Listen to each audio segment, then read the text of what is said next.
everyone. Welcome back to an episode of the Northern Block Podcast. It is Monday, January 12th, 2025. I am your host here at Nordic 97, joined with LeBlock, James. LeBlock, how we doing?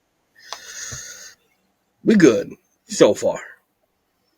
So far, okay. When we get into the things, it was a tough weekend. It was a tough weekend, but today I think we recovered from it, so we all good. Good to hear. We also have producer Tim joining us as well. Tim, how are things with you? We're doing good. We're chilling. Great to hear. Okay, so we have a lot to talk about in this episode. A lot of things have happened since we've last recorded. And we're going to start off in Ottawa with the Ottawa Senators. I think this is the road that we should go down first because we have a Sens fan here that is joining us in the chat, and this needs to be discussed. So, on Friday or Thursday, what day was it? Thursday, right? It was Thursday. It was the day before the Colorado game, so yeah, it was Wednesday. Yes. Okay. So either Wednesday or Thursday, whatever. I think it was Thursday because the statement came out and then they were getting absolutely destroyed. So it was Thursday. Yeah, it came out on Thursday. There was a tweet that went out saying things about a rumor that players were cheating. I'm not going to go any further into it. You can talk about all the things. Obviously, Linus Ullmark was involved. That's the furthest I'll go because obviously Ullmark will prop a further discussion here further into this topic. But that rumor was posted by a Twitter account that really was not that big. It really looked like it was created just like a couple hours ago, and it was actually deleted. The account was taken down, and had that just been the end of it, I think everybody would have been like, nah, it's just a random Twitter account. Who really would have believed that? And then the Ottawa Senators posted a statement. I'm going to put the statement on screen here for all of us to read here together. LeBlanc, I want you to hold your thoughts until after I read the statement. The Senators put this out on Thursday. Our organization is extremely disappointed to read the completely fabricated and false stories that are spreading around social media about our hockey club. Linus is away from our team for personal reasons, and he has the entire organization's support. We ask that people respect his privacy, but clearly that request was not heard by the lowest forms of trolls and sick people who scour the internet.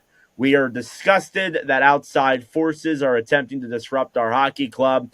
This statement will put an end to ridiculous speculation that has spread online. Signed by Steve Staios, President of Hockey Operations and General Manager.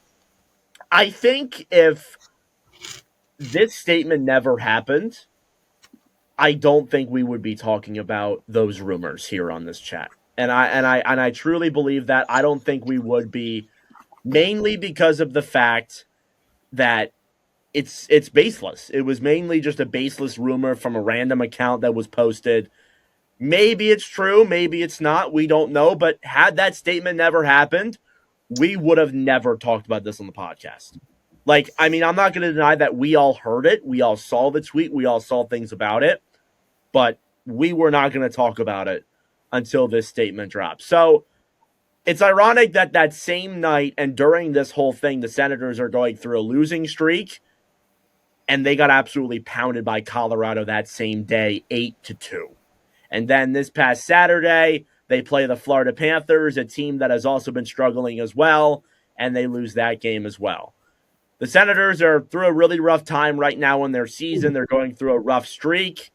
And I'm going to turn it over here to LeBlanc, who is a Senators fan, for those who are just tuning in here. LeBlanc, what are your takeaways and thoughts through all this whole situation going on? So I saw the tweet when it came out, and I'm like, I don't really seem right. There's no, it's not another credible source. It's an account that was made hours ago.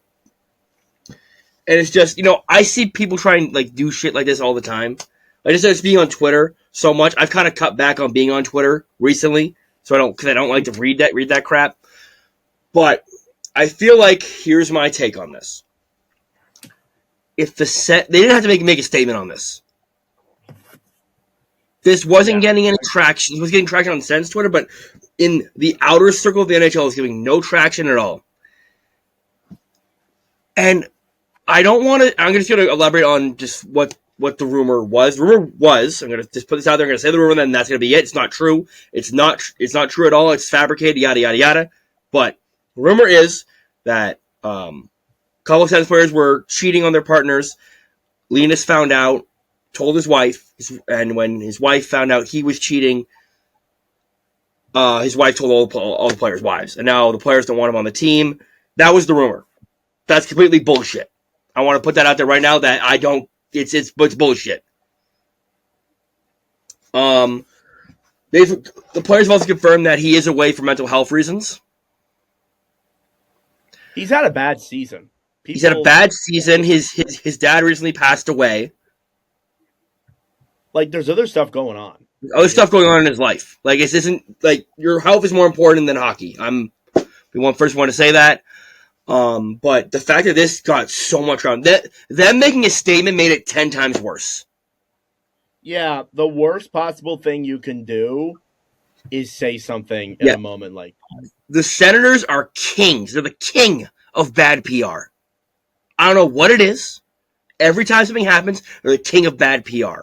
And that fact that this is coming back, that the bad PR is back, means the Senators are so down bad. They're having a bad season. They have no goalie right now. They're on a 4-game losing streak, and they've lost 6 or 7 of their last 10. It's been a rough go. The players are pissed. I don't know if you saw Brady Tkachuk's statement, but he is pissed. Everybody around the rink is pissed. This isn't a good sign. I be honest, like in my eyes, the season is we're cooked. Like we're cooked. There's no way this team can bounce back from this. I don't see a way it happens.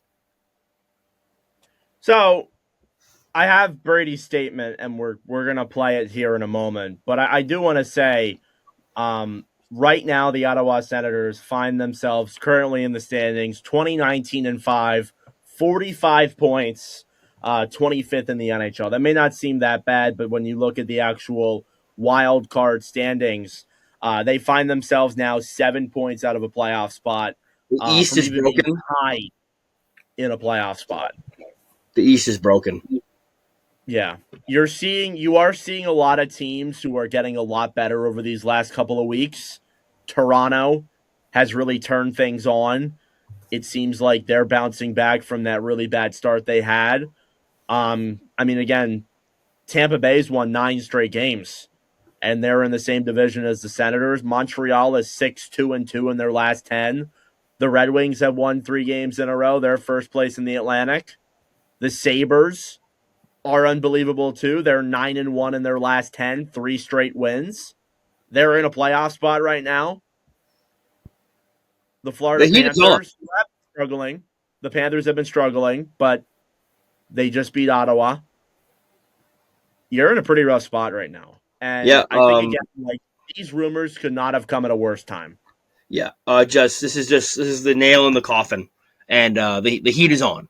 That's all I'm gonna say. The heat is on, not for anybody's job, but for these players, the heat is on. Because if you keep losing, oh, by the way, Ottawa doesn't have their draft pick this year. That makes it 10. As a fan, that makes it 10 times worse. Like if Ottawa was having a bad season and they had a pick, like sure, we'll get a top 10 pick. We'll just bad season, we'll bounce back next year. Now it's like, well, what do we have to show for it? Absolutely nothing. We have dick to show for it. That's all I gotta say. Like, this is bad. Like, this is really bad. Can we go ahead and play Brady's statement? We can. All right, pulling it up here really quick. So this is Brady Tkachuk's statement when he was asked by the media about the situation. Yeah, not gonna lie, it's pretty fucking bullshit. I don't think anybody's pretty happy about a narrative being spread like that.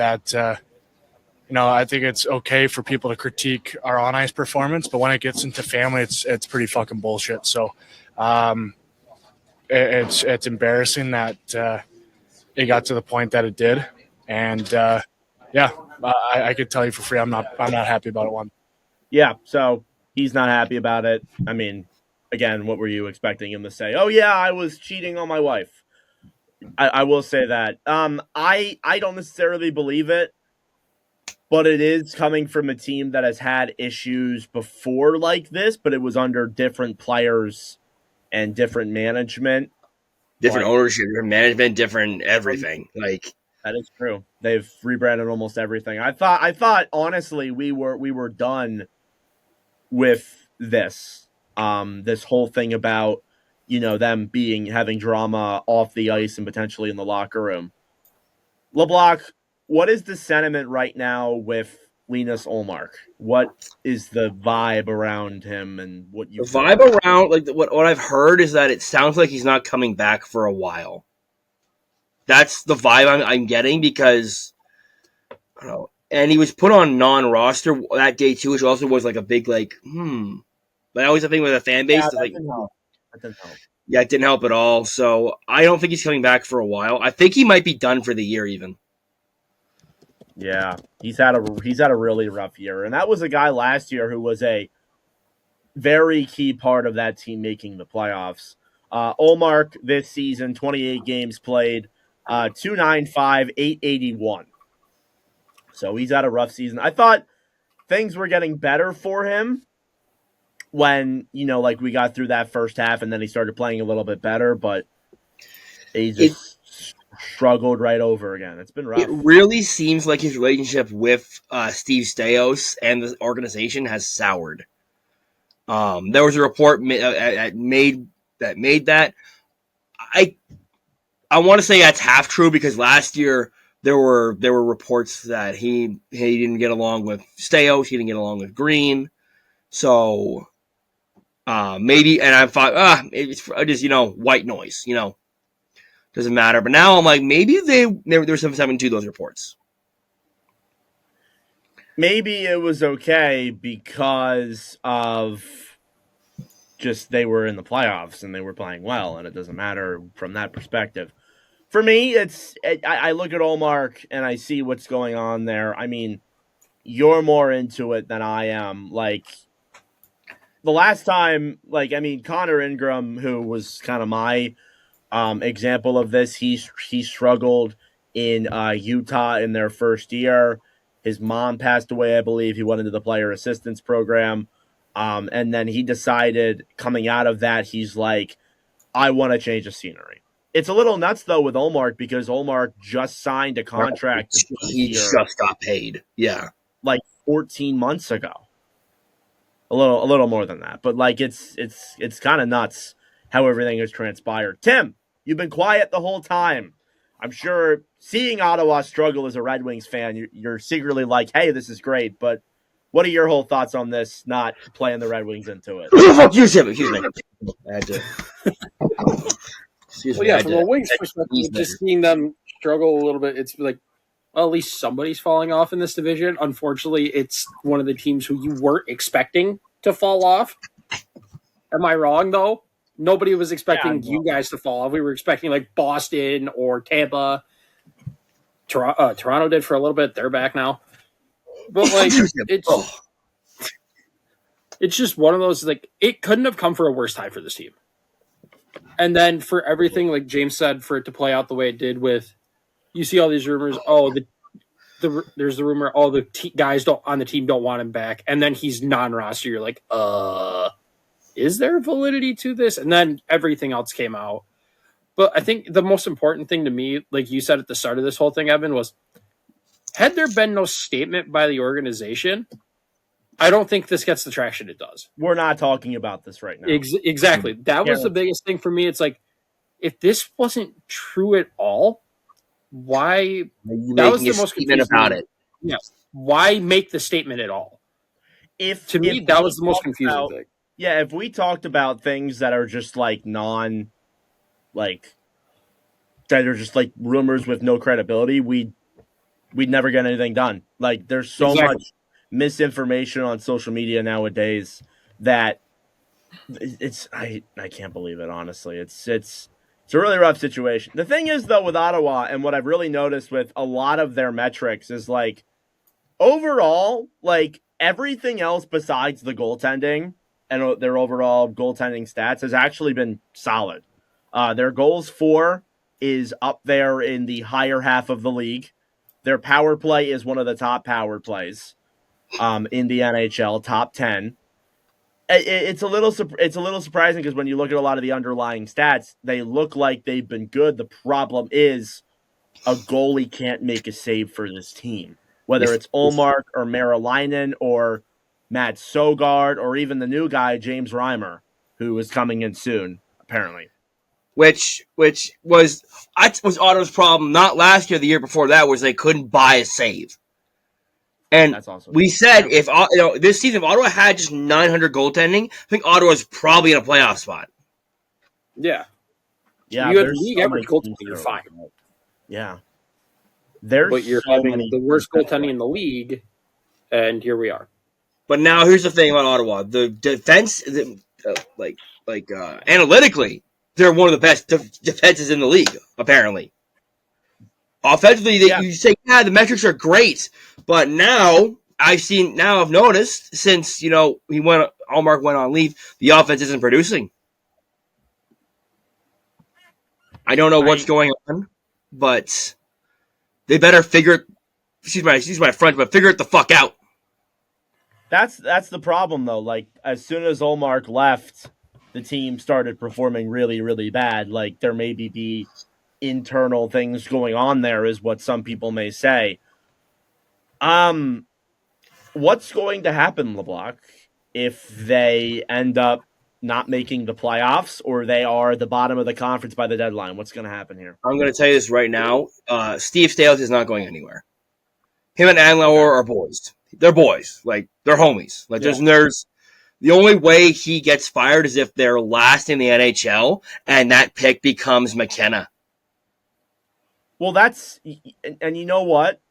Didn't Andlauer make the decision with the pick, though? He did, yeah. And like I said, okay, so why is it Steve Stales' fault? I never understood that, by the way. I think that's absolutely ridiculous they used this but year. The thing is, Michael Andlauer lives in a fantasy world. He lives in a fantasy world where he thinks we're going to get the pick back, even though multiple times they said, no, you're not getting the pick back. And he's badmouthed Batman multiple times. He's badmouthed the league multiple times. I don't know. Usually when children don't get their way and then they say fuck you or like screw you, do you think they get what they want after that? Not really. I don't think so. So why does Michael Andlauer think he can get what he wants by just yelling at the commissioner? Like, he lives in a fantasy world, and we're getting our pick back. First of all, Logan Hensler, horrible World Junior Tournament, horrible year at Wisconsin. That pick's looking like not a great pick right now. You know what we're looking at? Yeah. Do you know what we're looking at a great pick right now for the Senators on track? That pick's going to be Keaton Verhoff. Gavin McKenna, Ivar Stenberg, the top guys we talked about last episode. Nuts. Here's my as a fan. I think I said this last night off camera. My goal for the Senators right now: playoffs are out of reach. Unless they go on some stupid 10-game winning streak, playoffs are out of reach. The goal right now: finish high enough where you're not in that sweepstakes. I think one of the things, like, I feel like one of the things that needs to improve, bar none, with this team is just they need to make a save. That's the biggest thing right now. Their save percentage as a team is an .868. That's dead last in the NHL. It's really bad. I want to remind you, in the Colorado game, they pulled Levy after 3 goals in the first period. And then they put in Matt Sogard, and the shit went downhill. And then it went so downhill, they put Levy back in the net for the 3rd. That's pretty nuts. Go look at Matt Sogard's percentage right now this year. Pull it up on screen. Okay, hang on a second. Evan, what was the joke you made about that earlier today? Oh my god, my credit is higher than his save percentage. Yeah, your credit score was higher than his save percentage or something like that. It was that bad. Hang on, I'm pulling it up. So it's one game played. I do want to say that. Matt Sogard, It's like one game played. 17.22 goals against is nuts. And then a 688. 688 is crazy. I don't know what makes this more wild is that his save his goals against average is almost equal to his time on ice. His time on ice is 17 minutes and 25 seconds, and his goals against is 17.22. Are you serious? I'm dead. I'm not joking. Look at this. Holy crap. That's nuts. It's so... Oh, my God. He was so bad, they sent him down right after the game. Yeah, they sent him down right after the game. Well, because they said, I'd rather have Hunter Shepard in net. He didn't even look bad against the Wigs when he played that half game. He didn't look bad, no. Yeah, this team, I mean, to be fair, they're playing good teams during the stretch. Playing Detroit, playing Colorado. Like, it's not like they're playing the worst of the worst, because they may be the worst of the worst by some people. But, like, it's still really, really bad the way they've played. Is there any guy, like, you look at Ottawa right now, you look at the guys that they can possibly sell. Maybe you try to turn this season into not a complete loss and maybe try to get some assets back. What would you do, LeBlanc? I'm not at that point yet. Okay. Well, you're at the point where you say the season's over. It's over. So but here's the thing: they would need the biggest asset they have that could be moved is Drake Batherson. But I don't think they're going to give him up. They would need a lot to get Drake Batherson off this team. He has 1 year left on his contract. Like, after this year, he's got 1 year left. So Ottawa, in Ottawa's next 6 games, they play Vancouver, they play the Rangers, they play Columbus and Nashville. Those are 4 games that they could win. Yeah, they could turn this back around. Like, they're not like that far out of it, but you gotta lock the F in and go for it. And you play Montreal and Detroit, who are 2 divisional opponents that would be good wins. They need to lock in, and if they don't, so I think Batherson would be the easiest asset to give up. But if they gave him up, I would want a lot. I would want a lot for him. Yeah, that's going to break it a year too. I don't know. Ottawa is in a really rough spot right now. I can't believe, like, of all the teams, in my opinion, to make the playoffs this year, I thought Ottawa was, like, low-key, like, the biggest lock to make it. I thought they would be a wild card team again, but, like... But I thought they would be firmly in there as a wild card team. Like, and again, a lot of the other things haven't been terrible. It's just the goaltending has just gone completely downhill. It's haywire right now.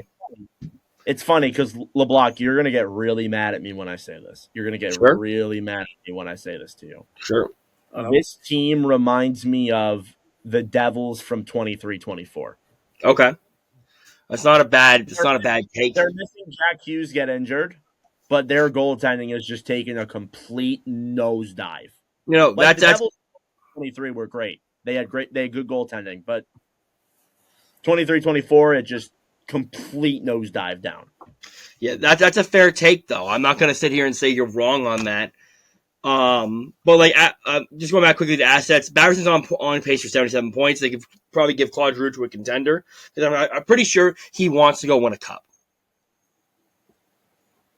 You know, a team right now that's in a playoff spot that would love Claude Giroux?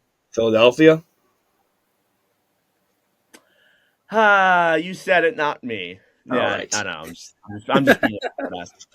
We're coming up on 25 minutes here on the Sens. Any other thoughts you want to discuss here with the Senators before we move on to our next team? Keep it in your pants and lock the fuck in. Let's go. Come on. That's one way to put it. That is one way to put it for sure. All right. So talking about New Jersey is a great transition into our next team, which is the New Jersey Devils, who find themselves in a very similar situation to the Senators. 22, 21-2, 46 points. They are a point ahead of the Ottawa Senators. They have a 2-7-1 record in their last 10. They have lost 4 straight games. You okay, Tim? Coughing up a storm out there. Jeez. Anyway, the Devils, the difference between the Devils and the Sens is that they cannot score as much as the Sens can score. And LeBlanc, for you, it's kind of funny because it's literally what you said to us back in September. It is. Yeah, and I was clowned for that, by the way. I don't know if we clowned you. I'm just like, I don't know. I think they make the playoffs still. And they still can. The Senators still can. But it's going to take a lot. It's been a really bad week for New Jersey, especially since the Quinn Hughes trade broke with Minnesota. Devils fans are pissed. So it starts on Sunday, I believe, last Sunday, against the Carolina Hurricanes. Luke Hughes has 2 own goals, and they are booing this guy mercifully to no end every single time he touched the puck. Every time. Every time he touched the puck, they're booing him to no end. And we can discuss whether or not the booing was deserved, but in my opinion, I don't think they were booing him specifically. Maybe not in that moment.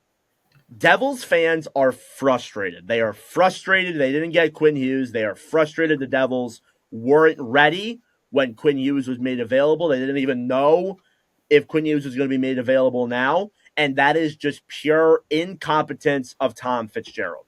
Next up, so they follow up that game where one of their teammates gets booed. They follow that up with one of the worst performances this decade that I've seen this decade. A 9-0 oblivion loss to the New York Islanders. It was an absolute, just demolition of New Jersey. And what's ironic about that game, the Islanders had 24 shots. The Devils had 44, but they couldn't freaking score. And that's been the story for this team for quite a bit here. In terms of goals for here in the Eastern Conference, the Devils find themselves with the least amount of goals of any team in the East. That's nuts. Moving on then. They play Pittsburgh on Thursday. They lose that game 4-1. Then you're coming in, and again, you look ahead to even that game itself, you say to yourself, well, they should win that game. They're better than Pittsburgh, or at least they should be better than Pittsburgh, and they lose that game. Then you're coming into a back-to-back. They play on Monday against the Wild. When this podcast uploads, you will see that. They're playing Winnipeg on Sunday, today. That is a game. That is a team that just lost 11 in a row. They won their previous game, but that is a team that has lost 11 straight games. And the only reason why we're not talking about them today is because the Devils have been worse than them somehow during this stretch. And don't worry, we'll talk about Winnipeg at some point. But you go into that game. That is a game. You're going through a rough time right now. You're really struggling. You need to win. There's really no excuse. You need to win. They lose the game 4-3. 4 straight losses. They are 1-4 in 2026. Devils fans are frustrated. They are upset with the fact that they didn't get Quinn Hughes, that the Devils were not ready to get Quinn Hughes, and just how Tom Fitzgerald has essentially turned a team that when we looked at them after 22-23, we looked at that team as a contender for years. Years. And now a lot of us look at New Jersey. Yeah, they got Hughes. Yeah, they got Brett. We look at them in the light of a secondary cup contender. You're telling me that New Jersey, with all these years of draft picks, all these years of players they've gotten, all of the sudden, their window feels like it's maybe 5 years? Are you serious? It's unacceptable. And just the incompetence of Tom Fitzgerald's insane. And I know that I'm a podcaster. I don't mean shit. I am calling for him to be fired. He should be fired. I would agree with that take. First of all, I should just go here real quick. First of all, for the fans frustrated about not getting Quinn Hughes, I got 2 words: womp womp. Everybody wanted Quinn Hughes. I'm sorry. Like, I'm not gonna get something that. Everything else though is valid. Everything else is valid, but like I'm not getting Quinn Hughes. Like tough titties. Like I don't. But Fitzgerald has been an incompetent GM for the past, I'd say, year and a half now. First of all, you know how Martin's struggling. Guess what? They signed him to an extension. You know, Yeah, they signed a new extension. Deal. They caved on Luke Hughes and they gave him way too much money. And now every fan, when they touch the puck, just boos the shit out of him. Which I think those boos should be going to Tom Fitzgerald. Should be going to Quinn Hughes. He's the highest paid defenseman on their team. I know. Oh, and God, also, you signed Dougie Hamilton to stupid money and stupid term with a stupid no trade list. I will briefly defend Hamilton because we are in the third to last year of that contract. I think when he signed that deal back in 2021, he was like 27. I think we said that deal would be pretty bad in the last couple of years. The problem is, though, he's only 32. Like, he's not like he's like late 30s and he's not playing well and we're in the like second to last year of this deal. Like, he's really struggled here in New Jersey. Here's the other problem with the Devils, and we talked about this off camera. They have an absolute log jam of defensemen. Yep. They have way too many defensemen. And it's all on the right side, too. Yeah, you know what's funny? I'm looking at cap wages right now. Shout out cap wages for those who don't know. It kind of defeats. They have Jonathan Kovacevic in here twice. Just want to share that on the screen. It's just, they really playing. That's great. That's great. But yeah, like you're wrong. I don't care. Yeah, you're wrong. But here's the other thing though. They have an absolute mountain of defensemen, and they got a guy in the AHL who we talked about who should be up there playing right now in Seamus Casey, who we all think is very good, who should be up there. You have these log jam of defensemen. You have all these defensemen, and you somehow couldn't make a Quinn Hughes trade work to where the point was like, hey, we'll give you Simone Nemec or even the Seamus Casey for Hughes. I would trade Nemec. I'm not going to lie. Yeah, but I will say this. When you look at Nemec, do you think that he's better than Boyum? No. There you go. Absolutely not. The other issue is, too, I don't think the Devils have the depth up front to facilitate a Hughes trade. They don't. And a part of that is on Fitzgerald for not being able to acquire guys and draft picks he's made, not developing. It's a lot of incompetence. And again, not only that, they used their 10th overall pick last 2 years ago to draft another defenseman. You drafted Anton Silayev, however the fuck you say his name. I'm sorry, the Devils needed to draft a forward, a dynamic forward, and I will defend this. It was a dynamic defenseman draft. It was like we had like 6 top-heavy defensemen going there. But you're telling me you couldn't draft a dynamic playmaker, a dynamic goal scorer? You had like 5 on the board, for God's sakes. You already had like 5 top defensemen.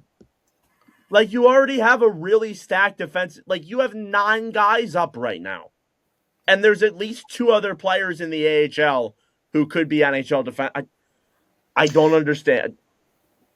It is pure incompetence. This guy, their forward core, and LeBlanc, you said this, I know. Their forward core is a one line.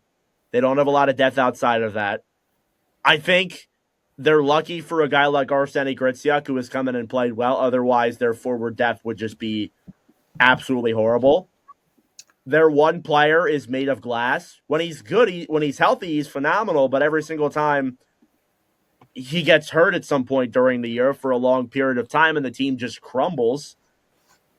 I see none of you noticed my joke. But anyway, he's... The incompetence from Tom Fitzgerald. Not only that, they have all their first-round picks. Make a trade. Do something. There is no way. You see how this team has played the last couple of years, where last year they just fall off a cliff. During this year, they played terrible for most of the year besides the first month and a half, which, funny, the first month and a half is not the full season, by the way. And you see the problems here. They're going on. They've been going on for a while, and you do nothing. Fired. Gone. Fired. Send them to the sun. Gone. Quickly. I'm just gonna go over this. These are the forwards that Fitzgerald passed on in favor of Anton Salayev. Who's not even here, by the way. He's not even here. Jesus Christ. Konsta Helenius. I'm just saying Jet Luchenko was the first forward after him. Michael Brandstig, Nygaard, Cole Eiserman, Trevor Connolly, Michael Hage, Liam Greentree, Merrick Vanacker, Matt Van Gridden, Emil Hemming, and Sam O'Reilly. Those are the only ones I'm going to mention that they were notable. Notable, like, first of all, like, I don't name their 3 notable goal scorers too. In Greentree, Hage, and Eiserman. Listen, I'm going to say this. Like, you have forwards. You have a good chunk of players here on this team. You're lacking star power and legitimate offense. Another guy who hasn't worked out for this team at all either is Andre Palat. Remember when he signed that 5-year deal? Oh, my God, He's yes. done nothing. Forgot about that. I hang on. Let me combine the stats here really quick. He gets paid $6 million per year for 5 years. That is $30 million. You add up his totals here, 23 plus 31 plus 8. He has averaged 62 points over 2.5 seasons. Actually, no, I missed a season. Wait, hang on. 23 plus 31 plus 28 plus 8. All right, 90. 90 points over 3 seasons. Or 4 seasons. 3.5. You get what I mean. That deal has not worked out at all. He has 8 points this season. He was signed to be a top 6 forward. He had some great years in Tampa Bay. He took a complete drop-off ever since he left that team. Complete drop-off. What more do I have to say? I'm also looking at Fitzgerald's draft. Sorry, Tony, I know you want to get a word in here, but yeah, I'm looking at his draft picks in the late of last year. That looking at how they, just look at how they've been doing. The 2 forwards he drafted in the second round, it's bad. Like you got Conrad Frondak, who is at BU, 5 points in 13 games. Then you have Kevin, who's at Arizona State right now, 4 points in 22 games. Yeah, it's not fun, yeah, huh? It's not great. Yeah, I'm gonna just let Tim go because he's trying to get a word in for like a couple minutes now. Yeah, I'm sorry, Tim. Sorry, we've been on a tangent. No, you're good. Because I saw this. I think it was Bartner who posted this earlier. It's like, even if they wanted to move some of these guys around, they can't because fucking Fitzgerald throws out no trade clauses like candy. Like it's Halloween. He's Oprah. Like he gave Brett Pesce a no trade clause. He gave Kovacevic a no trade clause. And he gave Dougie Hamilton this modified no trade, a 10-team trade list. Like, how can you move any? Brendan Dillon has a no trade clause. You get a no move. You get a no move. Everybody gets a no move. Like, you can't do anything to make the team better when you handcuff yourself with the team that you're signing because you're handing out no trade clauses like it's nobody's business. These GMs think, oh yeah, this is a good idea. No, this is how you fuck yourself over by handing out no trade clauses and no movement clauses like it's nothing. It's unacceptable, and I'm pretty sure like they just were able to get Kovacevic back off IR. Mm-hmm. Because they didn't have the cap space for it. You have Stefan Nason on LTIR right now. How are you going to be able to get him back? You're already $3 million over the cap. Yeah, they got no cap space too. Like they have, like you're this bad. You have no cap space, and you're too much stuck in the sand to make. You have your head up your ass, and you won't make a move. Like I feel bad for Devils fans, but this is what they're getting. Until Fitzgerald figures out a way to do something, which I doubt he will, they're kind of stuck in no man's land. Oh, fuck, I lost it. Yeah. Yeah, I think short term right now, the Devils might be a little bit screwed. Just because all those no moves, you can't even get under the salary cap because of all the no moves. Because you need This is why they're trying to move Dougie Hamilton. Also, because Dougie Hamilton's been scratched. Also, we didn't come up with the other reason why the Devils are struggling, and it's mostly a me thing. Who did Tom Fitzgerald hire as his head coach? I don't know. I'm not going there yet. I'm going there because that was the reason I said they weren't going to be a serious contender. I will say this: they've become they already were a very soft team before Sheldon Keefe came there. But Sheldon Keefe, when made them softer. The Maple Leafs were pretty soft, and bringing in a soft coach to a soft team hasn't really worked out. No. I'm sorry. Like if we're gonna criticize Fitzgerald and everything, this isn't one of the ones. The guy who runs your team is making your team softer. I will give him this, though. He is, when players are doing bad, he does give them the hard ass treatment. That's the one thing about Sheldon Keefe. Always matter. If you're playing bad, he's gonna tell you about it, and he will throw your ass in the press box. He always takes accountability. Yes. I mean, he did leave Markstrom in there for the whole 9-0 loss. So which was against Patrick Waugh, which is like the ultimate like chef's kiss. Like, remember when he got hung out to dry? Yeah, it's that turned into something, didn't it? So furthermore here on Dougie Hamilton, because I do have some comments and things that I want to read. 2 tweets from Pierre LeBrun here involving the Hamilton situation. So Hamilton was scratched ahead of Sunday's game against the Winnipeg Jets, healthy scratched, that is. And Pierre LeBrun reached out to Hamilton's agent, J.P. Barry. And Barry said in his response, Dougie was informed today that he will not be playing now that Kovacevic is back in the lineup. Not that he will not be playing because Kovacevic is just drawing in for a game. He will not be playing because he's now back in the lineup, which indicates to me that this will be more than one game. In our view, this decision is all about business rather than his game right now. Singling him out seems very calculated at this stage. Dougie is a 10-team trade list, and there have been efforts to trade him going back to the draft last year. We have made it clear to the Devils that we will consider teams outside our list in other creative ways to get to a team that is mutually acceptable. So Hamilton's camp will be willing to be flexible beyond the 10-team trade list if it means finding a suitable team in a trade. And then Pierre LeBrun reached out to Tom Fitzgerald. Just give me a second to pull up those comments here as well. There we go. I didn't know if it was going to take me back out of the search here. All right. Here's Tom Fitzgerald's comments. As you know, we just put Nemec back in lineup on Thursday. He's a young guy who we want getting his name back, where we had been easily our best defenseman before his injury. Pesci's play speaks for itself. He isn't going anywhere, and Kovacevic coming back gives our roster a spark we are looking for, and he was our best defensive defenseman all of last year.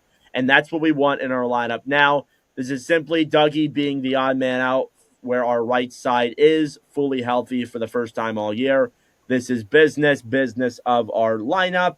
And then one more thing here to read off. This was from Elliot Friedman on Saturday night.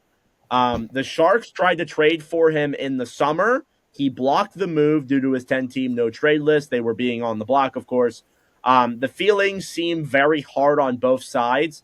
Hamilton feels like he's being targeted for the obviously non-performance reasons, and that contract termination is not on the table. One more thing before you guys give your thoughts.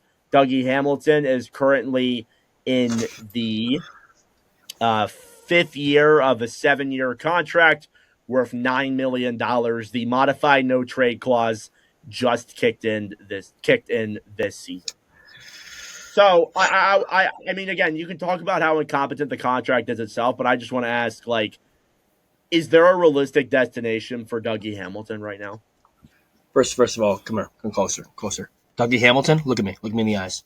Pack your shit! Like, that's how this is going to be. You want to give me a realistic destination? I'll be honest, all the decisions I have in mind, you're not going to like them.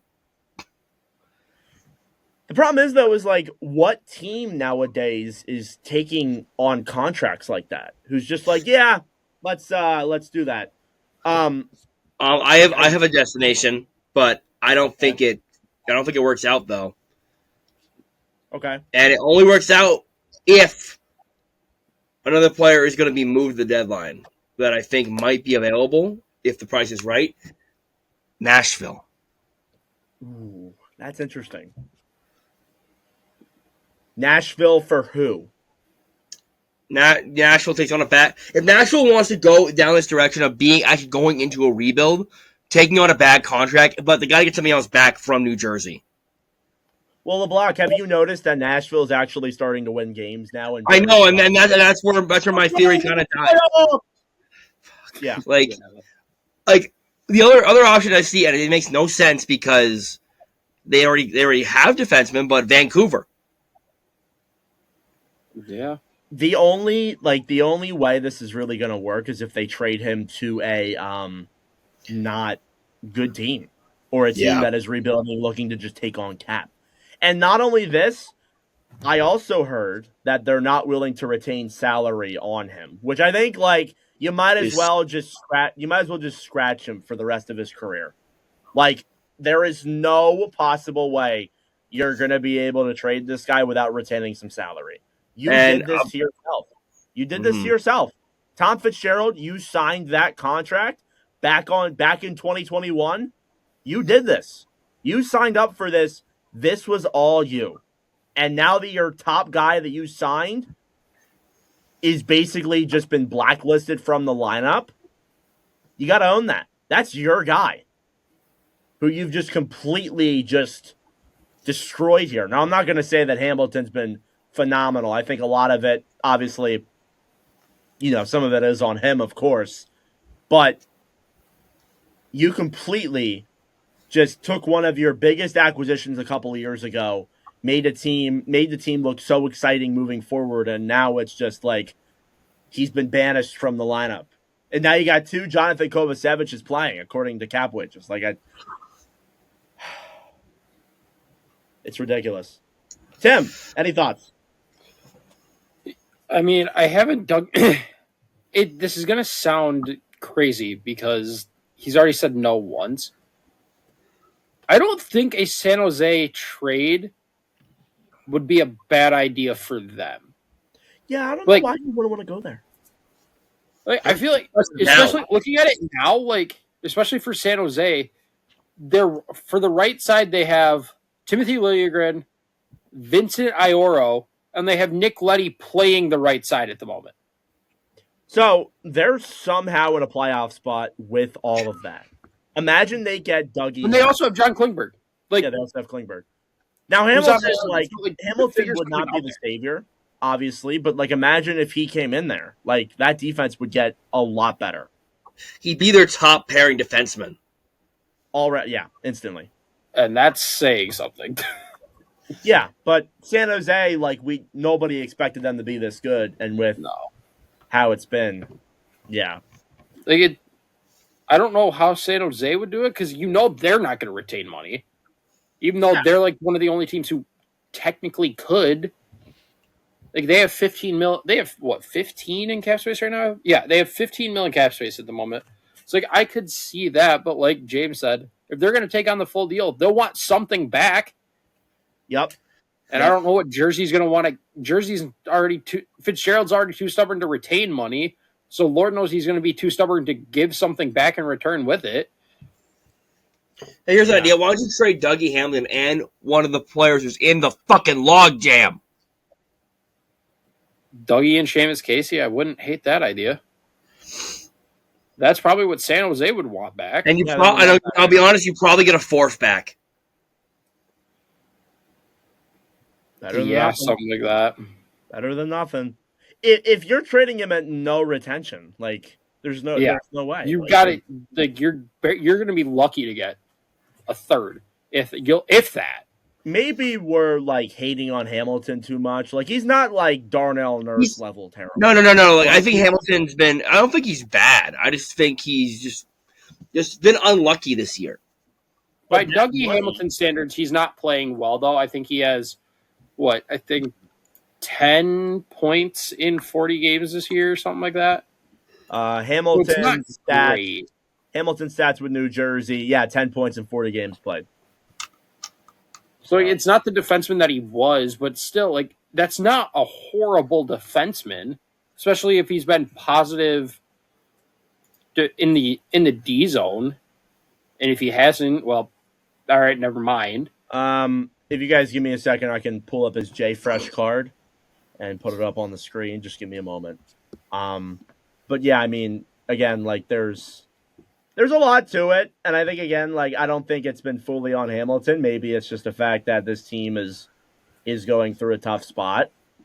But yeah, like I mean, it does feel like, and LeBlanc brought this up with like Team Canada, like they have a scapegoat, and it seems like Dougie Hamilton is being looked at as New Jersey scapegoat. Yeah. Yeah. Here's Hamilton's J Fresh card. 66% WAR. His EV offense is 95%. EV defense 36%. It's not okay. So the points great. Just aren't coming for him. It's not great, but actually, when you look at the chart, it actually looks better. His defense actually looks like it's been better this year than it was last year, according to advanced analytics. But which is why I'm like, I think he's just been unlucky this year. Like, just not a great year for him. But maybe a change of scenery will help him. Yeah, and again, also, like he makes $9 million. Like that's you have to retain on that. There's no shot you don't retain on that. Nobody's taking $9 million for free. He's 32, and if you retained it like even 20%, and you made that like 7.5 or 7, I think a lot of teams would be barking up that tree. They'd be like, "Hey, we'll go for him. He's too expensive." And even when that contract was signed, we were like, "Wow, really? $9 million?" Yeah, 20%. So if you retain 20%, that's 7.2. That's. I think I would take Hamilton. Teams would definitely be, like you said, teams would be barking up that tree for a $7.2 million Dougie Hamilton. Yeah, and you may not get a ton back even still, but you get more than what you would if you traded him at full salary. You get at least a semi-decent asset in return compared to a fifth. Right. Yeah. If that plus having to add on top of it. I totally agree. So New Jersey, I mean, again, we spent a lot of time on them. We spent a lot of time on Ottawa. Those are two teams right now in the Eastern Conference that are just simply struggling. A team in the Western Conference that is struggling, and they now find themselves oh, wait, hang on. I'm looking at the wrong stat. They find themselves now outside of a playoff spot is the Anaheim Ducks. Ever since December has turned around, this team has been really, really bad. They have lost 9 straight games. They are now 500, 45 points, minus 18 goal differential, and they're 3 points out of a playoff spot. Damn, they have the same amount of points as us. Yeah. So Anaheim, you notice how I brought up Ottawa's save percentage earlier in this episode. The Ducks now find themselves in the team save percentage average. They find themselves 31st, and I'm bringing up the correct save percentage here real quick, 871. So it's not that much better than the 32nd Ottawa Senators. And it's nuts because that goaltending at the beginning of the year was awesome. Dostal was great. It was. What happened? For starters, Dostal got hurt at one point. Yeah, so that kind of started it. But he's back though, I believe. So he is. But like at the same time, hasn't this been the story of Anaheim for the past 3 years? They go October, November, they're hot. Oh, maybe this is the year they turn it around. December hits and boom, here we go again. Yeah, that's been some of it here this season for sure. But I don't know. Losing to Buffalo. I mean, they were on a road trip for a little bit of it. They were playing some decent teams. Yeah. Now they are returning home here for a game against Dallas, home and home against the Kings, then they play the Rangers. So there's some games coming up here where you have an opportunity to turn things around and possibly flip the script. But right now, it's just like it's looking like it's been a struggle. And I really don't know what it is, and I think a lot of it might be. And that's a lie. I do know what it is. I think they're a young team. We kind of forget that, with the way they've played. They're a very young team. Under Joel Quenneville, they've played a lot better than they have previously. They are a highly offensive team. They have the third most shots per game on average, and they have been providing a lot of offense here through those first 2 months. Things have kind of cooled down since, and the goaltending being bad too has played a factor in it. They're a young team, and a young team can be very streaky. They can go through slumps, and we may be in one of those slumps right now, I fear. Yeah. What do we think about that sentiment? It definitely feels like it's one of those slumps with them again. Yeah. But like we said, this is a young team, and I think at some point they can get back on the right track. The question is just when do you get back on that track? So when looking at Anaheim and how I think, again, like you go through those rough stretches as a team. I talk about this a lot with the Royals. When you're a team that is the way they are, you go through some rough stretches, but they've in every single game they've played this year in 2026, they have allowed at least 5 goals. That is just that's not good. It's not good enough. And again, you look at the underlying numbers too. Like they've had 4 goaltenders play games this year. Lucas Dostal, 13, 12, and 2, 3.25, 887 save percentage. I'll actually pull it up on screen for the video listeners. So obviously, Dostal, those numbers are not good. Those numbers were better at the start of the year, but they've really gone downhill here. Ville Husso, 5-4-1, 3.33, 884. Those numbers are just not that good either. Peter Mrazek, 3-5-0, 4.07, 858. Like, it's not sustainable. It's not good enough goaltending there. And again, like we talked about it when we were revolving around the likes of Ottawa with how their struggles have been, and things have just, it's been really bad. It does kind of feel like the Western Conference Ottawa Senators minus the rumors and stuff involving all that. But yeah, it's all been a really rough stretch of games here for Anaheim. LeBlanc, any thoughts on that? Fuck you. Sorry. No. It's like a little bit of unwarranted strain. This team started out, they started out really well, and then the goaltending, like you said, the goaltending has fallen off just a wee bit, right? Just like that. I say that. Yeah. Like I said it sarcastically. I'm not saying, down 5 points, don't matter. No, we talking big numbers, But kind of like Ottawa, where like you say, Sens of the West, which is funny because they both met in the 07 Cup final. That is kind of funny. But yeah. But here's the thing: Josto's been hurt, though. Correct? He has, but he was back. He has come back, though, I believe. He is back, but he just hasn't been playing great. Sometimes you come back not 100%. Maybe that's the case here.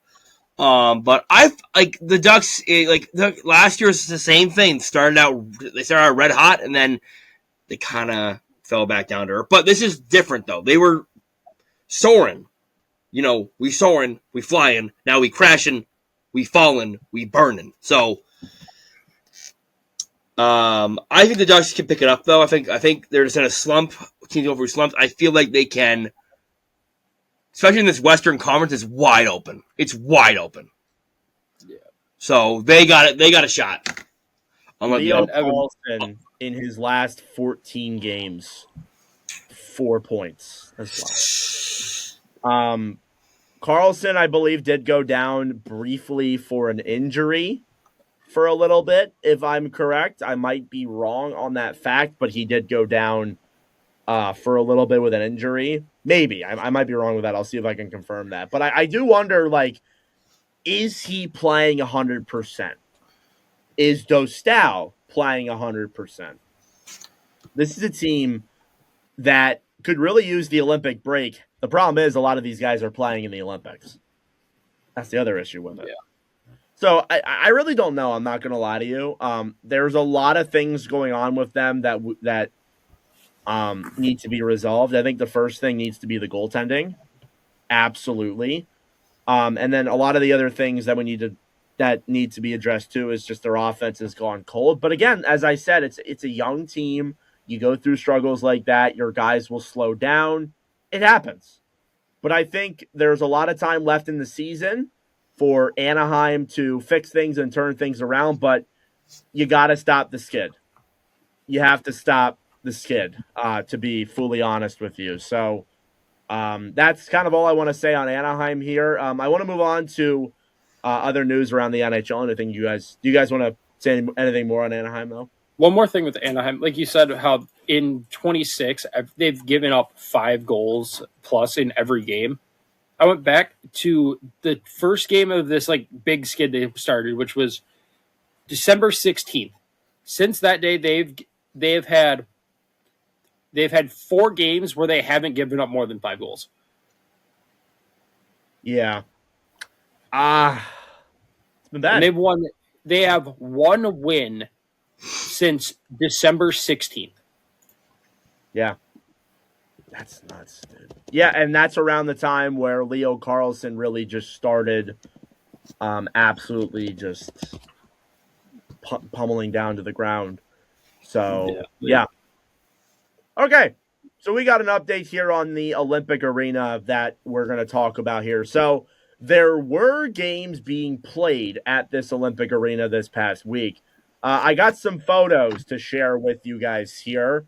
But Chris Johnston was there reporting in Milan for the ice test. And it looks like things are looking okay, but it's a work in progress. Apparently there was a hole that had to be fixed in the first period where there was a giant hole. They brought out a watering can to try and patch it. So I'm going to say this in regards to the Olympic arena and all that. This happens. I talked to one of my friends who works for the Royals on the ice crew, and he said that this is a common thing. When you have new ice, it tends to struggle a little bit. So it tends to have to go through some maintenance. And as well as that, too, it doesn't help that it was also made when, like, literally 2 months ago. You know? But anyway. Again, I think that's common. So I wasn't really upset about that. But the players did say, when Chris Johnston talked to a few of them, they said that it's still a work in progress. It's not perfect.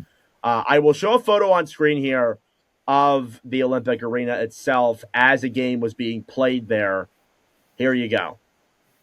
What are your guys' thoughts when you see this arena? What are your first thoughts when you see it?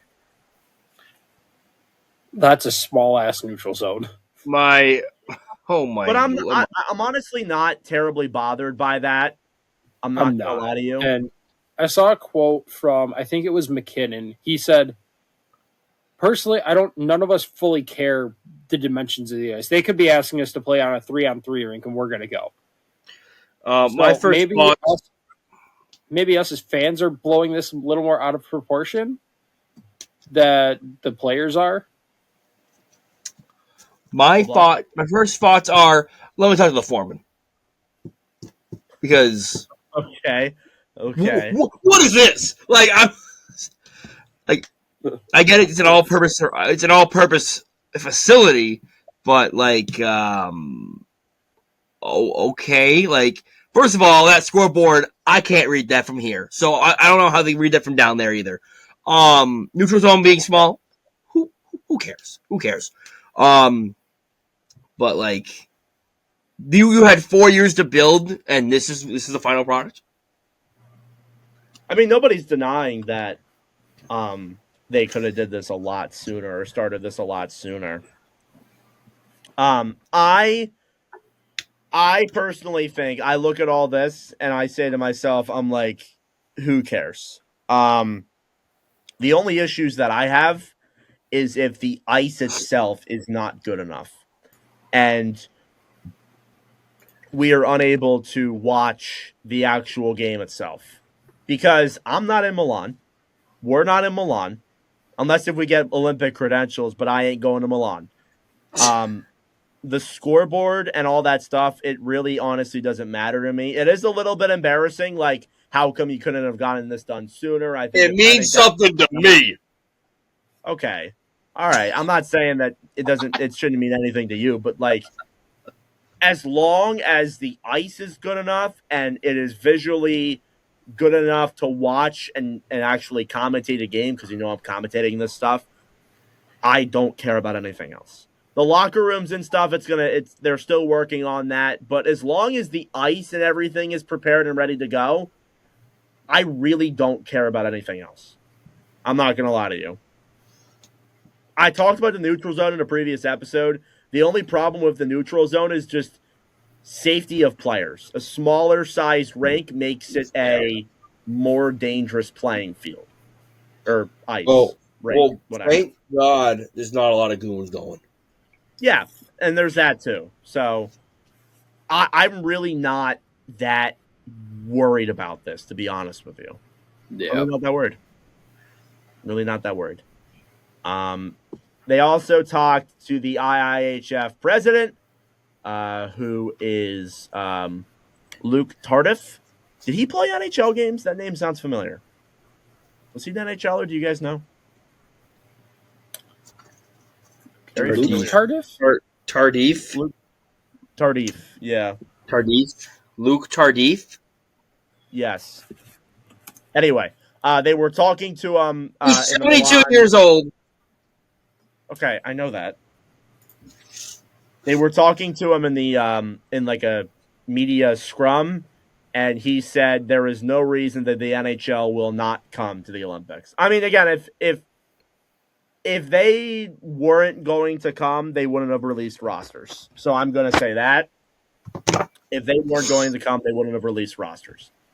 So that eliminates any of those other rumors that are there, in my opinion. So I found out Tardif did not play NHL games, but Luke Tardif Jr. did play one season for the Florida Everblades. Interesting. Okay, cool. His name sounded familiar, so I was like, maybe he played in the NHL or something. All right, anyway. Any more things to say on the Olympic arena? No. Kind of a brief update. I mean, we'll do our Olympic preview here in a month or two, just looking ahead to that. But other news around the NHL that we need to talk about. Philip Broberg, 6 years, $8 million with the St. Louis Blues. It's all right. Okay. Sorry. You gave him how much money? It's all right. Like, excuse me, sir. Tim had a tweet of there was some tweet was out saying the players that he makes Tim, you listen to me? Yeah, listen. I'm trying to pull up the tweet. Okay, I thought you were just ignoring me. Like, no, I'm not ignoring. I'm trying to pull up the tweet again. The players that make less than him, or the players that make slightly more than him? Slightly more, I think it was. Okay, or slightly more, or he's in the middle. I don't know. Tim, pull it up. That was Evan. I found it. Yeah, I got it. That was me, but I'll read the tweet. Give Tim credit for me, whatever. All right. Yeah, I'll take the credit. Broberg, $8 million. Next up, Jake Sanderson makes $50,000 more than him, 8.05. Miro Heiskanen makes $450,000 more than Broberg per year. Brock Faber makes $500K more than Broberg per year. Seider makes $550K more than him per year. And Lane Hudson makes $850K more than him per year. Yeah, I don't know about that. For a guy who I think only has like 15 points this season, I'm not huge on it.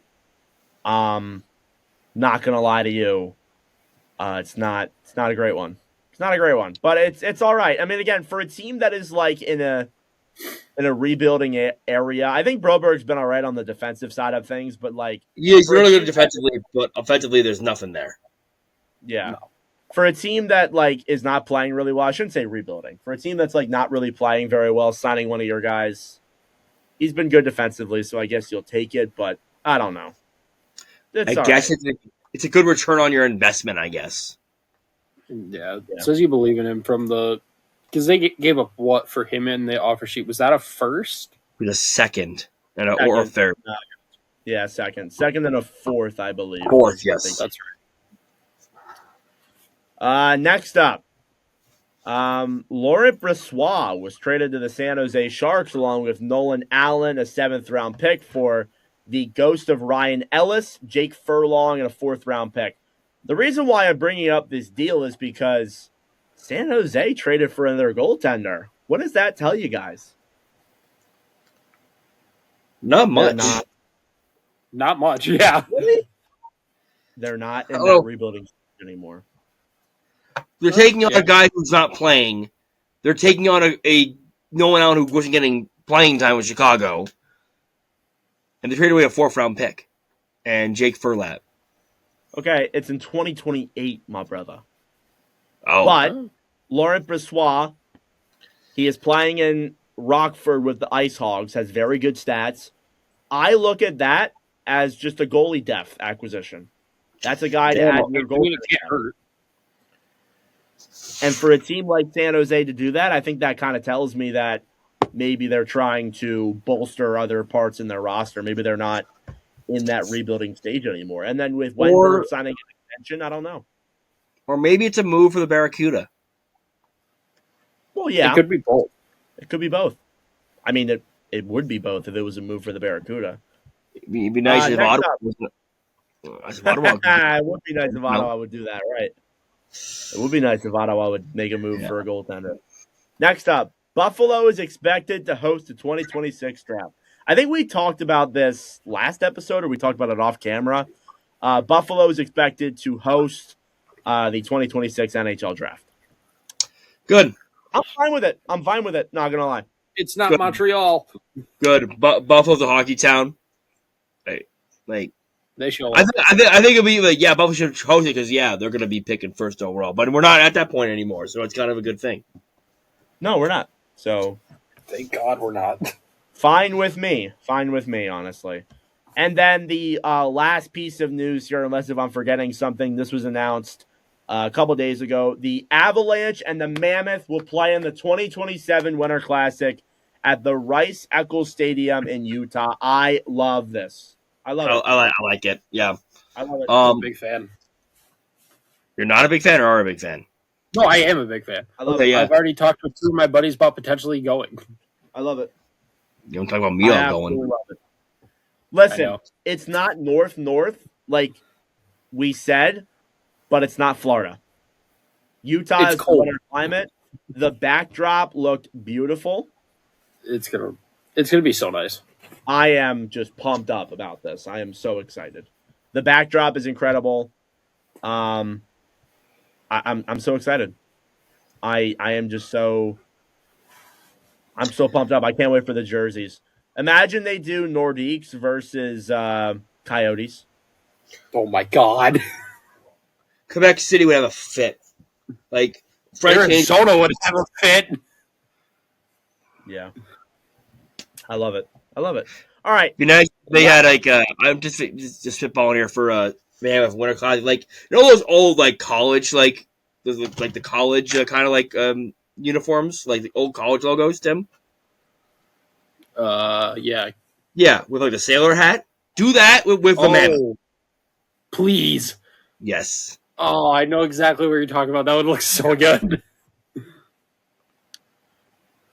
Last thing we need to get to here today. We've been meaning to do this for a while. It is our mid-season award picks. We're going to go through the big 5. So that's the Calder Trophy, the Norris Trophy, the Vezina Trophy, the Hart Trophy, and the Art Ross. So we're going to start off with one of the 5 Infinity Stones, and it's probably the most unexciting one out of all of them. It's the Art Ross Trophy. I think we will all have the same answer. We can all have the same answer. But who are your picks for the Art Ross? Do you want to do 3, 2, 1, we say it? Or do you want to just go in order? We'll just go one first. I got Nathan McKinnon. Tim? I also have Nathan McKinnon. I have Nathan McKinnon too. So there you go. Again, I think for that one, that's the best way to just say it because Like that's the easy choice. Shout out to Connor McDavid and Macklin Celebrini though, who are right there. McDavid is right there, so it's not like it's a massive jump here anymore. All right, now we're gonna explain why for all of our picks. All right, Calder Trophy, LeBlanc James. Who is winning the Calder Trophy and why? Matthew Schaefer, because he's the best rookie. Like, what? That's the point of the Calder. No. Okay. No, I just want to say that. Okay, go. So Schaefer has genuinely been a top 20 defenseman this year, and he's already in his first year. He's been an impact on the Islanders. The Islanders are in a playoff spot because Schaefer's playing so. I think Schaefer is an impact because of that as well. Schaefer's come in from day one, been a number one defenseman already, and he's 18 years old. Give me Matthew Schaefer. Sorry, go ahead. Sorry. No, I'm done. You know what I find hilarious? This was pretty much what Lane Hudson did last year, only Lane Hudson was 20. Lane Hudson was the number one defenseman. Was it a number one defenseman? He was not. He was playing third, second pair. Okay. And also, Matthew Schaefer can play defense, and he's not racking up secondary assist merchant. Okay, just made a lot of Habs fans mad when I post that. Okay, Matthew Schaefer, not Matthew Schaefer. Tim, I'm geeked out. Tim, who is your pick and why? Matthew Schaefer. Like James said, I'd say he's probably one of the biggest catalysts as to why the Islanders are in a playoff second in the division, in the Metropolitan Division right now. Not only that, he's tied for fourth in goals as a defenseman, but he's already got 12 and he's 18 years old. The guy is doing things I don't think any of us thought he would be doing as a defenseman. He's a bona fide number one, which we all thought, okay, he might be good. Maybe there's growing pains. They can shelter him. No, they don't need to. They don't need to shelter him. He showed up day one and he was ready to go right out the gate. And he's been, I don't know if I'm crazy to say, I'd say he's been the Islanders' best player this year. Yeah, that's an argument. Yeah. It's an argument. Horvat or Sorokin, I think, has an argument there, but I said player. Horvat in my conversation too. I know Sorokin's there. Yeah, it's probably between Horvat and Schaefer. Yeah. Sure. My pick. I'm the only one who's off the board. I'm going, well, not really off the board. I'm going with Denver Barkey, who's winning the Calder. Ivan Demidov is my pick. Demidov, I've watched a lot of Montreal hockey this year. Demidov has really found his game very well. He started off a little bit slow, but you can see the real talent is there. He's made Oliver Kapanen into just a goal-scoring machine, who has also been in the rankings here and has played well. But I'm going with Demidov as my Calder winner. Shout out, and again, we didn't talk about him. I think he should be in the conversation. Seneca as well. And then Wallstead is there too. So there's that. I do have a question to follow up with Wallstead because Wallstead is a really fun case to discuss. What does Wallstead need to do for you guys to win the Calder? Because when you look at Jesper Wallstead to Dustin Wolf, and I'm going to go to Tim here first because Tim, you're the goalie guy. I think you have a good answer to this question. Wallstead last year, I feel like if he needs to win the Calder, he probably has to have better stats than Dustin Wolf and obviously make the playoffs. But what do you think?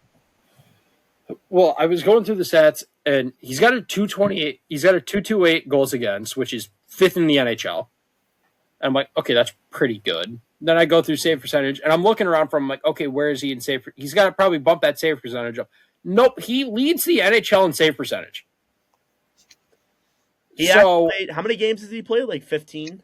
That I'm checking right now. I did a video.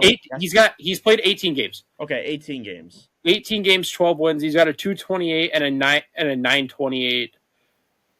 I don't know. I feel like the only thing that could hurt him is that he's not playing enough. There's Gus in front of him. Yeah, that's the other problem when I look at Wallstead is like, oh, you look to the other side, like he's not carrying his team. He's not the number one, which, like, are we really going to fault him for that when he's got the best save percentage in the NHL as a rookie? Yeah, but my only thing with that, though, is, like, Wolf was a number one, and he still didn't win. Like, that's the thing. Wolf was a number one and didn't win it. Wolfset also tied with Sorokin for the most shutouts in the NHL this year with 4. That's also true. He's been phenomenal on that remark. He's I don't know what he has to do to win it. Somehow get his save percentage close to Scott Wedgwood at a .219. Arguably be a Vezina finalist. If that's a possibility for him, I think if he somehow turns into a Vezina finalist, like, God, I don't want this to happen for Minnesota, but, like, let's say Gus gets hurt and Wallstedt just carries them and they don't skip a beat and Wallstedt just keeps playing like this. Then I think you can see the argument. I think the only thing that hurts him is that he's the number 2. LeBlanc? Well, Gustafsson right now, if he played more, sorry, like I said, Wallstedt, if he played more, he would have a case for the Vezina. Like, yeah, right now, if he keeps out, if he ends his stats at 228, 230, and Minnesota will make the playoffs, so I feel like he's my number 2 personally. By the end of the year, he's at 18 games played. He probably plays around 35. Yeah, by the end of the year. It's a matter of keeping those stats consistent, too. Yeah, if he can stay consistent with it. I really don't see it. I'm not going to lie. Like, winning the Calder, I don't see it. He probably is, like, a top 3. I'm not going to lie, just with the way he's probably... He'll be a finalist. I think he'll end up he'll be a finalist for sure. Winning it's going to be tough for him. Wolf set the bar so high, and he still didn't win it. Yeah. Like, it's going to be difficult. And again, like, maybe it's just a different year, but, like, you're competing with a lot of other rookies here as well. Like, last year, like, you were battling. I felt like it was like, I mean, like, yeah, Michkov was in that conversation, so it was celebrated, but it literally felt like it was coming down to Hudson and Wolf for a lot of people. Yeah. So there's that. All right, Norris Trophy.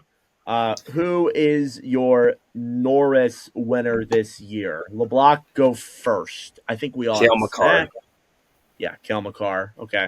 If you want to go. I don't need to explain myself. Yeah, okay. Tim.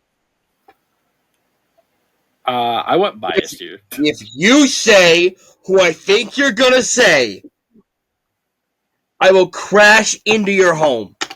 It's clearly Darren Radish is what he's going to say. Yeah, it's Darren. No. He's had a better season than Miro Heiskanen and Quinn Hughes. He's been in Radish. Yeah, anyway, say who you're going to say, Tim, and why. James is going to kill me, but yeah, I'm going with Moritz Seider. I think he's not offensively, he's not where Cale is, but the guy has taken his game to a whole different level this year that I'll be honest, I don't think any of us thought he had. He's just shy. He's 1 point back of being top 10 in points for defensemen. But for me, what he does is it's his impact on the defensive side of the D zone. He hits everything that moves. I don't know for sure, but I'm pretty sure he's near the top 10 in hits as well. Defensively is where he's had the most impact on this team, and I think just he's jumped his game to a whole nother level. And will he win it? No. Am I still going to take the bias route and pick him? Yes. Okay. I think with the way his team's playing this year and just how insane they've been, Cale Makar will win again. Yeah. Cale Makar will win again. I'm just going to say this right now. That's not how they grade the Norris, Tim. They don't care about defense anymore. Yeah, I forgot about that part. That's true. It's how many points does this player have? Lane Hudson? Hudson's up there in points. So. Yeah, but all right. It's different can of worms. Vezina Trophy. Who is winning the Vezina Trophy this year? LeBlanc, go first with your answer and why. I think I'm going to go off the board here. Okay. Ilya Sorokin. Ooh. Okay. Nice bounce back season for Ilya Sorokin. He's got the Islanders nicely in a playoff spot. Now, I will say, I know I have actually Schaefer for Calder, but I think these two impact the Islanders together. Together they gel. Yeah. They gel really well. But Sorokin, I'm going to pull up his stats real quick. Just so I can know what I'm talking about. I'm going to read them off. I just got him right here, too. So 26 games played. He's got 14 wins, 4 shutouts, a 2.47 goals against average, and a 9.15. Where his team is at right now, I think without Sorokin, Islanders probably aren't second in the Metro right now. I think without Sorokin, the Islanders... He's having a really nice year compared to last year. Yeah, I mean, that's definitely a great pick. Tim, who do you got? James, you say you went off the board. Yeah, I think I also have Ilya Sorokin. Oh my god! Like not only just what you said, goals. He leads the league in goals saved above expected to with 19. He is just the way he's played this year. He's bounced back to a way everybody thought he had in him. He's back to being that top 3 goalie that we all thought he could be. Mm-hmm. And what doesn't help his case, I feel like, is the fact that when he goes down and gets hurt, his backup is 4th in the NHL at goals saved above expected. David Rittich is 12.5 goals saved above expected, which is shocking, and I just found that out. But I think, like you said, Sorokin and Schaefer have been the 2 reasons the Islanders are second in the division. And I think just all in all, I feel like Sorokin's been the best goalie in the NHL this year. The only way I see this happening is if they make the playoffs. LT, Logan Thompson, 9.16 save percentage, 6.12 and 4. Capitals have had their struggles, but it's not when Logan Thompson's in that. Thompson's been awesome. He's been a great goaltender for them this year. He deserves to win a Vezina at some point, and I think this is the year he gets one. Because did he win last year, or am I bugging? No, Hellebuck won last year. Hellebuck won the Hart last year. Yeah, so I'll refrain from all comments for the rest of the podcast. But yeah, I'll go with Thompson. So that's still a good pick too. So I'm just on a FanDuel. Scott Wedgwood is 3rd in Vezina odds. Wedgwood's there, but the only problem I have with Wedgwood, his game log is going to go down severely now that Blackwood's back. Yeah, and I think Blackwood, if Blackwood couldn't play like he was playing where he got hurt, Blackwood has a legit chance too. You look at his stats? He's got a 207. I have them all pulled up right now. I have him up right now. He's got a 207 and a 924. Yeah. That's nutty. Wedgwood, 917 in 28 games played as well. But they both been good. So I also want to say, have you seen Philip Grubauer's stats? Yeah, I made a video on him today. He's not winning the Vezina, though, but he's had a great bounce back season. Where is that been in Seattle the past couple of years? He's rocking 925 out of nowhere. Devin Cooley's had a great year. Joseph Wall's been good since coming back. Dennis Hildeby's been great. So there's a lot of good goalies this year. I'm going to put 200 on Jakob Dowich winning the Vezina real quick. Give me a second. That's disgusting. Wow, what a troll. Next, all right, last award, the Hart Trophy. LeBlanc, who is your Hart Trophy winner and why? Macklin Celebrini. Fuck you, I was going to say that. We got a problem here. Okay, all right, why? Tell me why. Without Macklin Celebrini, the Sharks are probably not in the playoffs, but not contending. They're probably near the bottom of the Western Conference standings. My favorite MVP is if you take that player off the team, what's the impact? And the impact here, no Celebrini, not even close to a playoff spot. You look at him at what? He's 19 years old, 70 points, and we're halfway through the year, on pace for 130. That's insane. I'd be saying the same thing for Connor Bedard if the Blackhawks were in a playoff spot, because as soon as he left, they've been awful. I agree, though. Yeah, if you have anything else to say otherwise, Tim, who do you got? Let me guess. I don't know if there's anything else to say because James just said it for me. All right. I also have Macklin. So you got Macklin. All right. I can't do a clean sweep across the board.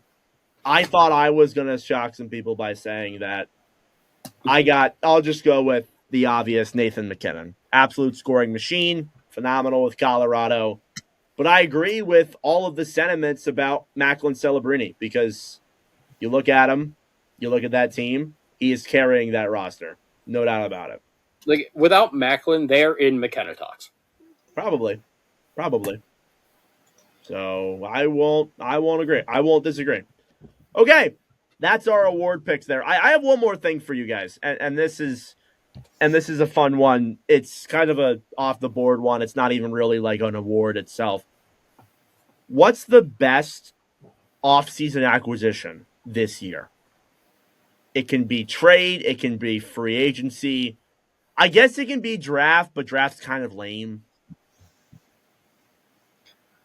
Might take some time to think about this. You kind of like threw this one at me like a curveball here. So yeah, no worries. Take some. I also have time one extra award pick, and James, you might kill me because I'm also being biased here. Jack Adams, I've got Todd McClellan. Ugh. I'm not gonna disagree with that actually. So Nah, it's not that crazy. I'll share mine if you guys would like to hear mine. Yeah. So, ahead. of course, I'm gonna go down the bias road of this, and this is why I brought this up. You're gonna say Dan Zedar. Fuck you. Yes, I am. So I think so. I brought this up. I posted a TikTok about this a couple days ago. People really don't realize like how far Dan Vladar has improved this team. How just far Vladar has improved this roster overall. Vladar this season, 26 games played, 16, 6-4, a 2.35 goals against, a 910 save percentage. What's nuts about Dan Vladar is that this is his best season he's ever had, which scares me, but it's his best season he's ever had. He's played absolutely phenomenal this year. And you look at Philadelphia, and I know you guys will probably bring up a couple of other issues, but like you look at the Flyers last year. What was their biggest problem last year? Getting scored on. Making saves. No goaltending was their biggest problem. Yeah. Their best percentage last year, 883. Damn, that's a lot. Damn, that's Ottawa Senator like. Vladar had an 880. Kolosov at an 867. And even this year, Sam Urson, who has been their backup goalie, 858. 858. Horrible. Horrendous. Damn, that's worse than the Ottawa Senators. Dan Vladar has literally turned around this team and has carried this team. Trevor Zegras might be like a bigger one in terms of skating. I was gonna be mine, dick. I am fully convinced that the Flyers would not be doing what they're doing right now if it weren't for Dan Vladar. If Zegras wasn't here, I think they'd be a little bit worse, but they would be a lot better from last year, just with the fact that Dan Vladar is here actually making saves. So there you go. That's my Vladar glaze, if you want to call it that. I've got another one to go with this. Okay. It's along the same lines. I'm going to go Brandon Bussey. Yeah, that was a waiver claim, right? He is fourth in goals against average, and I'm trying to pull up cap wages to see. I believe, he was picked up on waivers from Florida. Florida waived him after Florida. Florida signed him in free agency, and then they waived him. And now you look at Carolina. Kochekov's done for the year.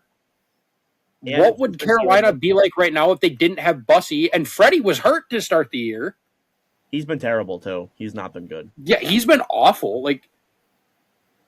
So mine's gonna be Brandon Bussey, and I kind of knew at some point he might, if he got a shot, because I've watched a lot of his early career. He played juniors in Muskegon, which for those who don't know is where I'm from, and then he played college hockey at Western, which is like an hour from me. So I've seen a lot of Brandon Bussey over the years, and I always thought once he gets a shot, he's going to take that shot and run with it. Because it's what he did in Muskegon, and it's what he did at Western. So it's like, once he gets that shot, he's going to run with it. And so when I saw him, when he went on this run with Carolina, it's like, yeah, I'm not that shocked by it. The only thing that's, for him, that's like shocking to everybody else is like, oh, he's 26. Never mind. No, he's 27. And it's like, where the hell was this been? And then you look at his career. Oh, he's been stuck in Boston. He was in Boston behind Allmark Swayman. He never got a chance in Boston, so they don't re-sign him, and now he finally gets a chance, and he's just ran with it in Carolina. Mm-hmm. Yeah. I'm gonna just do. I think the Florida Panthers re-signing Brad Marchand was an excellent move. Okay. He's carried that team. He's got 46 points right now, and he's missed time too. Yeah, he has. He's been on and I think just the obvious one would have been probably Mitch Marner. Mitch Marner, though, hasn't been Marner necessarily. And the but he's still got 46 points. I think nothing beats, and this is just bias, but I truly believe it. I think nothing beats the ads of Zegras and Vladar. Yeah, I think Zegras for me is the best addition of the offseason. Yeah. Okay, that was a fun discussion to bring up. That will conclude this episode of the Northern Block Podcast. Thank you all for watching or listening. The good old hour-and-a-half episode. We will be back next week with more content. We got plenty of stuff we still haven't been able to get to here that we wanted to. A couple important things here for the week. Probably midweek, we are uploading a 2020s NHL Super Draft where we're drafting players from all 5 classes of the 2020s. So 2020 to 2025. A fun little jumbo video there, so keep an eye out for that. 64 picks. 64 picks, so 2 rounds. It'll be quite a long video, but it'll be a fun one there as well that we will be posting out here, as well as that too. NFL Round 2 preview will come out this week as well. And then, of course, new Royals rundowns, new Nordcasts, and all that stuff this week. So let us know your thoughts down below. Thank you all for watching. Jeopardy coming soon? Maybe. That's the next thing on our list that we got to get to. Yeah. But that'll do it for us. Thank you all for watching. We will see you guys in the next episode. I just do what I do.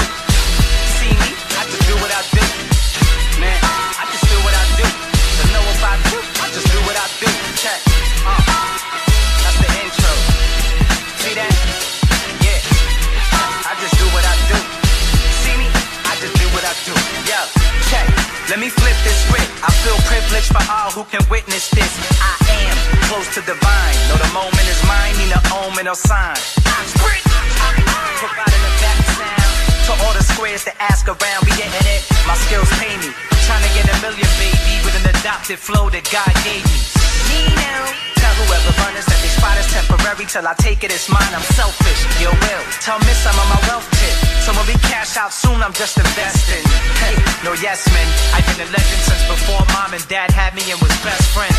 I chew through comp, don't test them. I chew on tracks, cause after that I bless them. I just do what I do. You see me? I just do what I do.